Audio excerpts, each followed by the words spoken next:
Last class we have seen the definitions of Fourier cosine transform and Fourier sine transform, and we have seen even the relation between Fourier transform and Fourier cosine transform, Fourier transform and Fourier sine transform. And we have learned that if f of x is even, Fourier transform is same as Fourier cosine transform.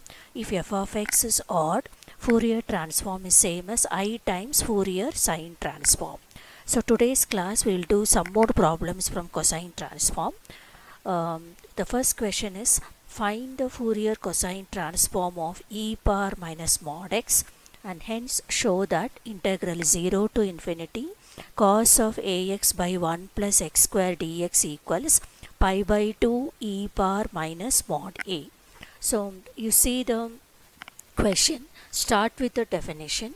Fourier cosine transform of f of x is defined as root of 2 by pi integral x equals 0 to infinity f of x cos of alpha x dx. So whatever be the problem, start with the formula or the definition.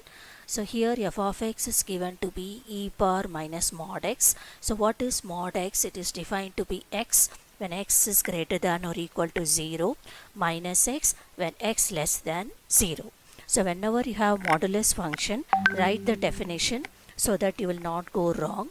Then now you substitute in the formula. Fc of alpha is root of 2 by pi integral 0 to infinity e power minus x cos of alpha x dx. So whenever you have integral e power exponential function and cos function, integral of the product exponential at cos, you have to make use of this formula. We have used this in Fourier series also. Integral e power ax cos bx dx is e power ax by a square plus b square, a cos bx plus b sin bx. So you compare these two integrals. In place of a you have minus 1, in place of b you have alpha. Compare these two integrals. In place of a you have minus 1, in place of b you have alpha. So root of 2 by pi e power minus x by minus 1 whole square plus alpha square into minus 1 into cos alpha x plus alpha into sin alpha x. I repeat, a is minus 1, b is alpha. So root of 2 by pi into e power minus x by minus 1 whole square plus alpha square into minus 1 cos alpha x plus alpha into sin alpha x, where x varies from 0 to infinity. So exponential function e power minus infinity is 0, e power 0 is 1, e power infinity is infinity. We have seen that many times. E power minus infinity is 0, e power 0 is 1. So for the upper limit, it is 0. When x takes the upper limit infinity, the expression is 0, minus when x takes a lower limit 0, e power 0 into minus 1 into cos 0 plus alpha sin 0.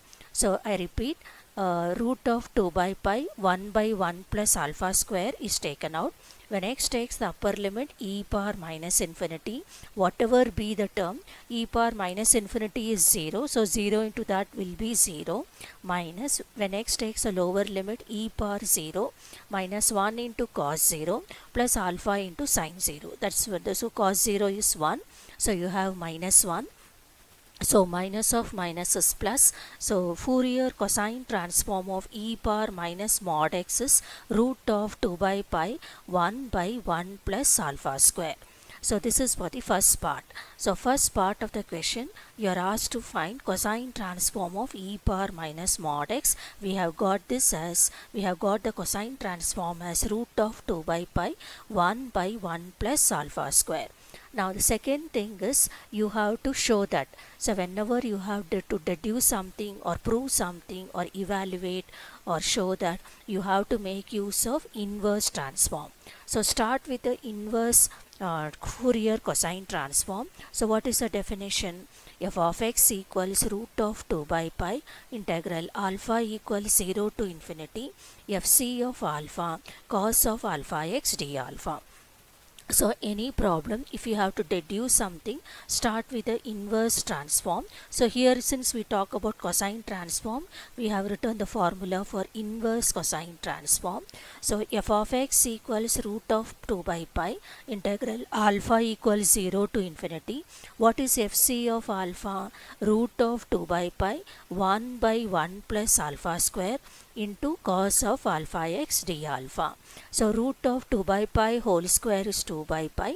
Alpha equals 0 to infinity 1 by 1 plus alpha square cos of alpha x d alpha, or it is same as pi by 2 cross multiply pi by 2 f of x equals integral alpha equals 0 to infinity cos of alpha x by 1 plus alpha square d alpha.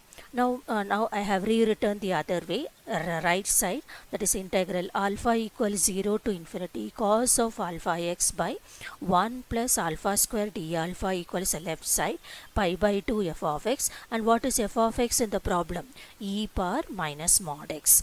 So whatever be the question, when you do inverse, you will get what is asked.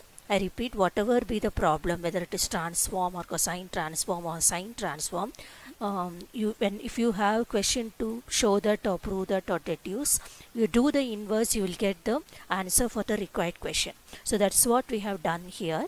So now in place of only the variables are different, you are asked to prove 0 to infinity cos alpha x by 1 plus alpha square and dx. In place of alpha you have x, that is the only difference. In place of alpha, here alpha is a variable, here x is a variable. So here f of x remains the same, that is pi by 2 e power minus mod x. So this completes a solution for this problem. This is where this type is very important.